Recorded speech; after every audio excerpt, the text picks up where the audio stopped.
Hello, welcome all to this channel. I am Karthikeyan. Please support me with your likes and subscription.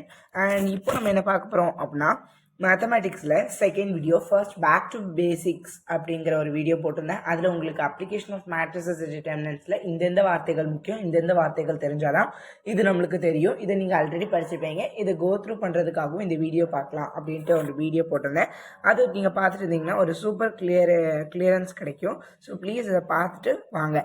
இப்போ நம்ம என்ன பார்க்க போகிறோம் அப்படின்னா நம்மளுடைய ஜேர்னி ஸ்டார்ட் ஆக போது இனிதான் இந்த 12th கான்செப்ட்குள்ளேயே போக போகிறோம். இந்த 12th கான்செப்டில் ஃபர்ஸ்ட் நீங்கள் எப்படி இது பண்ணணும், மேக்ஸ் அப்ரோச் பண்ணணும் அப்படிங்கிற இதை நான் சொல்லிடுறேன். ப்ராக்டிஸ் மோர் ப்ராக்டிஸ் உங்களுக்கு கண்டிப்பாக தேவை. அண்ட் உங்களுடைய ஹோம்ஒர்க்கை ப்ராப்பர்லி பண்ணுங்கள். அண்ட் உங்களுடைய டெக்ஸ்ட் புக் இருக்குல்ல, டெக்ஸ்ட் புக்கை ஆக்டிவாக ரீட் பண்ணுங்கள். ஸோ அதை ரீட் பண்ணுறது மிக மிக முக்கியம். சரியா? அதுக்கடுத்து ஸ்பெண்ட் மோர் டைம். ஸோ அதிகப்படியான நேரத்தை இதுக்காகவே செலவழிங்க மற்ற சப்ஜெக்டை காட்டிலும். Because you are low in மேத்தமெட்டிக்ஸ்னா please spend your time to that. Solve each and every problem. Important problems, ஈஸியான ப்ராப்ளம், கஷ்டமான ப்ராப்ளமை விட்டுட்டு போகிறது இல்லைன்னா கஷ்டமான ப்ராப்ளமை பார்த்துட்டு ஈஸியான ப்ராப்ளமை விட்டுட்டு போகுது. அவங்க வந்து கொஷின் கேட்குறது அவங்களோட விஷ். கரெக்டாக அவங்க எப்படினாலும் கேட்கலாம். சில நேரம் ஈஸியான ப்ராப்ளம்ஸஸ் கொடுத்துருவாங்க, இல்லை அப்படின்னா கஷ்டமான ப்ராப்ளம்ஸஸ், இல்லைன்னா ரேரான கொஷின்ஸஸ். அப்படி பார்க்கும்போது நம்ம ஃபுல்லாக பார்க்கணும். அப்போ solve each and every problem. எதுவோ இதே மெத்தட் தான், எனக்கு கான்செப்ட் தெரியும் இவ்வளோ தான் அப்படின்ட்டு வேண்டாம். எல்லா ப்ராப்ளம்லையும் ஏதாவது ஒரு ஸ்ட்ரக்கு உள்ளே இருக்கும். அந்த ஸ்ட்ரக் ஒரு இடத்துல ஸ்ட்ரக் ஆகாமல் நீங்கள் சால்வ் பண்ண தெரியணும் அப்படின்னா ஜஸ்ட் ஒன்ஸ் டைம் ஆகுது நீங்கள் அந்த ப்ராப்ளமை சால்வ் பண்ணியிருக்கணும். Extra attention each and every சம்க்கும் கான்செப்டுக்கும் கொடுங்க. அண்ட் உங்களோட மெமரியை ரெஃப்ரெஷ் பண்ணிகிட்டே இருங்க. ஓல்டர் ப்ராப்ளம் மூலியமாக ரிவைஸ் பண்ணுறது மூலியமாக. இப்போ என்ன பண்ணுறது அப்படிங்கிற ஃபியரில் இருந்தீங்கன்னா இந்த சாப்டரில் நான் சொல்கிறேன். ஸோ இந்த சாப்டரில் என்ன பண்ணணும்னா உங்களுடைய எரர் எங்கே வருது அப்படிங்கிறத முதல்ல ஸ்பாட் பண்ணுங்கள். உங்களுடைய டவுட்ஸ் எல்லாமே அண்டர்ஸ்டாண்ட் பண்ணுங்கள். எந்த டவுட்னாலும் நீங்கள் கமெண்ட் செக்ஷனில் கேட்கலாம். அண்ட் ஒரு விஷயத்தில் கூட மனப்பாடம் பண்ணாதீங்க. இந்த இடத்துல ஸ்டக் ஆகிடுச்சு, இந்த சம்மில் இப்படி தான் அப்படிங்கிறதே வேண்டாம். இந்த சம்மை இப்படி தான் பண்ணணும் அப்படிங்கிறத உங்களுக்கு தெரியணும். ஸோ அப்போது நான் என்ன சொல்கிறேன்னா சால்வ் ப்ராப்பர்லி. ஸோ ப்ராப்பராக என்ன பண்ணுங்கள், சால்வ் பண்ணுங்கள். அதுக்கடுத்து அதுக்கேற்றான ஸ்டெப், ப்ராப்பர் ஸ்டெப்போடு இருந்தால் தான் நம்மளுக்கு ஸ்கோர் இருக்கும். அதாவது ஒரு ஃபார்முலா இருக்குன்னா அந்த ஃபார்முலாவே எழுதாமல் சப்ஸ்டியூஷனுக்கு போயிட்டிங்கன்னா ஃபார்முலாக்கான மார்க் போட மாட்டாங்க. செய்கிற வேலையை சிறந்து செய்யணும். அது மட்டும் இல்லாமல் understanding the concept. So understand மூலியமாக அந்த கான்செப்ட்ஸ் எல்லாமே அண்டர்ஸ்டாண்டிங் பண்ணுற மூலியமாக உங்களுக்கு என்ன ஆகுது, ஈஸியாக இருக்குது இந்த சாப்டர். அதுக்கடுத்து என்ன சொல்கிறேன்னா உங்களுக்கு வே ஆஃப் அப்ரோச் தெரியணும். இந்த ப்ராப்ளமை இப்படி தான் இது பண்ணணும். இப்போ கிராமர்ஸ் ரூல் இருக்குன்னா கிராமர்ஸ் ரூல் இப்படி தான் பண்ணணுங்கிற ஸ்டெப் பை ஸ்டெப் ப்ராசஸ் படி தெரியணும். அது மட்டும் இல்லாமல் இந்த கான்செப்ட் இந்த மாதிரி சம் இப்படி தான் கான்செப்ட் பண்ணணும் அப்படிங்கிறது உங்களுக்கு தெரியணும். இப்போ நிறைய கேசஸ் இதில் இருக்கும், அந்த கேசஸையும் தெரிஞ்சிருக்கணும். பை நவிங் த கேசஸ் அப்படின்னு சொல்லுவேன். அதுக்கடுத்து என்னது, மெமரைஸ் அல்லது study or understand the properties. So எதை இது பண்ணணும், ப்ராப்பர்ட்டி, தியரம், அதுக்கடுத்து இந்த மாதிரி டெஃபினிஷன்ஸ், இது எல்லாத்தையும் கண்டிப்பாக நீங்கள் மெமரைஸ் பண்ணுங்கள். அண்டர்ஸ்டாண்ட் பண்ணி மெமரைஸ் பண்ணுங்கள். அதுக்கடுத்து இன்னும் ஒரு விஷயத்தை அண்டர்ஸ்டாண்ட் பண்ணுறது மூலிமா ஈஸியாக இருக்கும். பல நோட்ஸஸ்லாம் நீங்கள் படிக்கவே வேண்டாம். நோட்ஸ், ரீமார்க்ஸ் அப்படிங்கிறதுலாம் இருக்கும். இது எல்லாமே உங்களோட கிளியரன்ஸ் ஆஃப் த சம்காக தான். அப்போ ஃபுல் கிளியராக நீங்கள் இது எல்லாமே பார்த்தாலே போதுமானதாக இருக்கும். இப்போ நம்ம அந்த சாப்டருக்குள்ளே வந்துடலாம். இந்த சாப்டரில் நீங்கள் என்னெல்லாம் பார்க்க போகிறீங்கன்னா matrix inversion method, Cramer's rule, Gaussian elimination method, rank method, இது வந்து learning objectives, inverse of the non singular matrix, rank of the matrix, elementary row and column transformation, consistency of the system of the linear equation.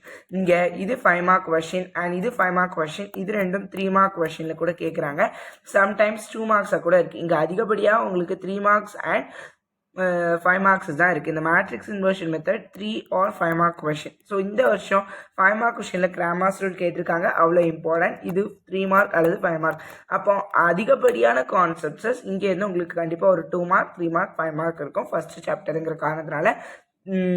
இப்போ நம்ம என்ன பார்க்க போகிறோம்னா adjoint of the square matrix தான் பார்க்க போகிறோம். Adjoint of the square matrix இதில் என்ன இருக்குது அப்படின்னா ஏங்கிற ஒரு ஸ்கொயர் மேட்ரிக்ஸ். ஸ்கொயர் மேட்ரிக்ஸ்னால் என்ன அப்படிங்கிறது அந்த பேக் டு பேசிக்கில் நம்ம பார்த்துருப்போம். n cross nங்கிறது இருந்துச்சுன்னா அதுதான் ஸ்கொயர் மேட்ரிக்ஸ்.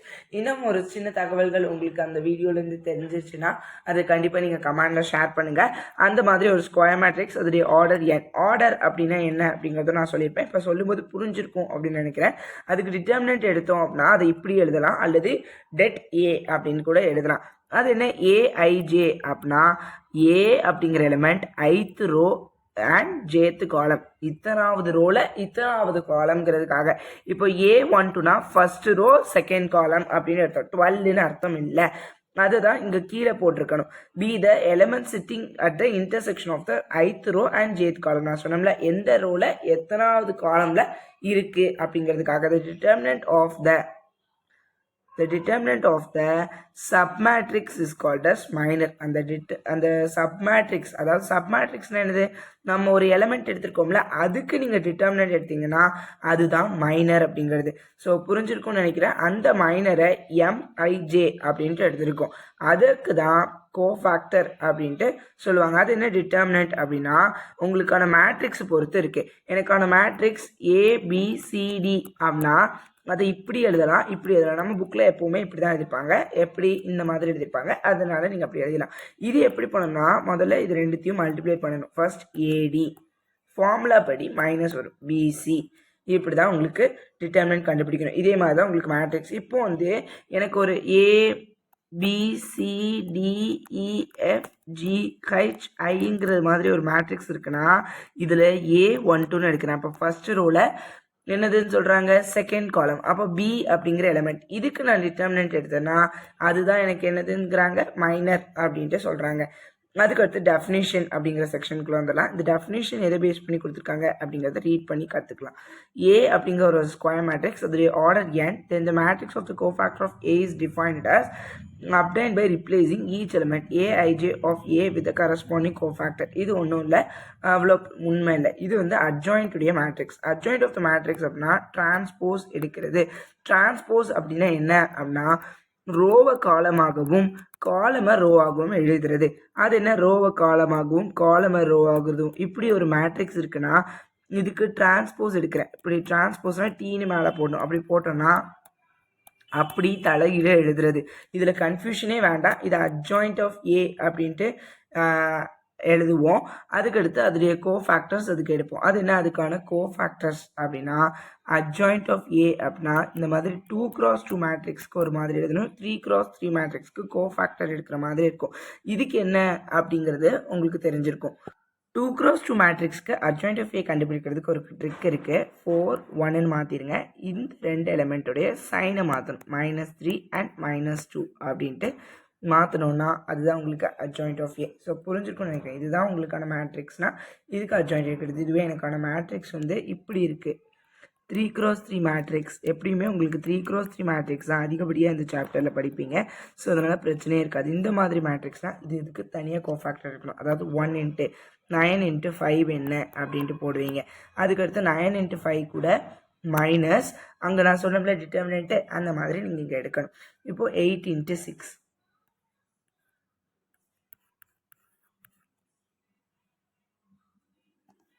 மைனஸ். அதே மாதிரி எதை தவிர்த்து இந்த எலிமெண்ட் எடுத்துட்டிங்கன்னா என்ன பண்ணணும், எப்படி சார் இப்போ 1ன்னு எடுத்திங்கன்னா இதையும் பார்க்கக்கூடாது, மிச்ச எலிமெண்ட்டை பார்க்கணும். அதாவது இந்த ரோவையும் காலமையும் பார்க்கக்கூடாது. அப்போது 2 எடுத்தனா 2 1 3யும் 5 8யும் பார்க்கக்கூடாது, இது ரெண்டுத்தையும் பண்ணணும். இப்போ 3 எடுத்துக்கிட்டிங்கன்னா இந்த இதை பார்க்கக்கூடாது, 4 8 5 7 அப்படின்ட்டு பார்க்கணும். இதே மாதிரி ஃபார்முலா மைனஸ் வரும், அதுக்கடுத்து ப்ளஸ் வரும், அதுக்கடுத்து ப்ளஸுக்கு அடுத்து மைனஸ் வரும். இப்படி தான் உங்களுக்கு இங்கே போய்கிட்டே இருக்கும். இந்த டெஃபினிஷனில் உங்களுக்கு புரிஞ்சிருக்கும் அப்படின்ட்டு நினைக்கிறேன்.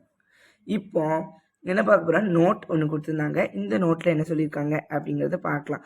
ஸோ அட்ஜாயிண்ட் ஆஃப் ஏ அப்படிங்கிறது என்ன அப்படின்னா adjoint of A is a square matrix of order n-னா அது இப்படியும் எழுதலாம் அப்படின்ட்டு கொடுத்துருக்காங்க. நான் சொன்ன மாதிரி தான் எப்படி எழுதணும் அப்படிங்கிறத இப்படியும் எழுதலாம் அப்படிங்கிற மாதிரி சொல்லியிருக்காங்க. நான் சொன்னதை வச்சு பண்ணலாம், கன்ஃபியூஷனே வேண்டாம். இப்போ definition of inverse of a square matrix. ஒரு ஸ்கொயர் மேட்ரிக்ஸ்க்கான இன்வர்ஸ் எப்படி கண்டுபிடிக்கிறது அப்படிங்கிறது. Let A be the square matrix of order N. ஏங்கிறது ஸ்கொயர் மேட்ரிக்ஸ், அது order N. If there exist square matrix B அப்படின்ட்டு இருந்துச்சு, ஏங்கிற ஒரு மேட்ரிக்ஸ் இருக்குது, இப்போ இன்னொன்று ஸ்கொயர் மேட்ரிக்ஸ் பி அப்படின்ட்டு இருந்துச்சு அப்படின்னா அது எப்படி இருக்கும்? Identity matrix. ஐடென்டிட்டி மேட்ரிக்ஸ் என்னங்கிறது நான் உங்களுக்கு சொல்லியிருக்கேன், ஸோ அது புரிஞ்சிருக்கும்னு நினைக்கிறேன். அதாவது டயக்னலில் மட்டும் எனக்கு நம்பர் இருக்கிறது, அதுதான் எனக்கான ஐடென்டிட்டி மேட்ரிக்ஸ். வேறு ஏதாவது சொல்லியிருந்தேன்னா கண்டிப்பாக நீங்கள் அதை என்கிட்ட சொல்லுங்கள் கமெண்ட் பாக்ஸில். இப்போ தென் பி அப்படிங்கிறது தான் ஏவோட இன்வர்ஸாக இருக்கும். பி அப்படிங்கிறது தான் ஏவோட இன்வர்ஸாக இருக்கும் அப்படின்ட்டு சொல்லியிருக்காங்க. இப்போ first inverse of the matrix of the non singular matrix அப்படிங்கிறது. இங்கே நம்ம என்ன பண்ண போகிறோம்னா சம் பேசிக்ஸ் தான் பார்க்க போகிறோம். We recall that square matrix non singular மேட்ரிக்ஸ்ன்னு சொல்லுவாங்கன்னா எப்போ அதோட determinant of A is not is equal to 0வாக இருக்கும். ஒரு ஸ்கொயர் மேட்ரிக்ஸை சிங்குலர் மேட்ரிக்ஸ்ன்னு சொல்கிறாங்கன்னா அதோடைய டிட்டர்மினன்ட் ஆஃப் ஏ கண்டுபிடிச்சிங்கன்னா அது 0வாக இருக்கும். வி ஹவ் ஆல்ரெடி, இது வந்து முக்கியமான விஷயம், இது உங்களுக்கு தெரிஞ்சே ஆகணும். We have already learned about the multiplication of matrices by scalar, addition of 2 matrices, subtraction of 2 matrices. Thank you for watching.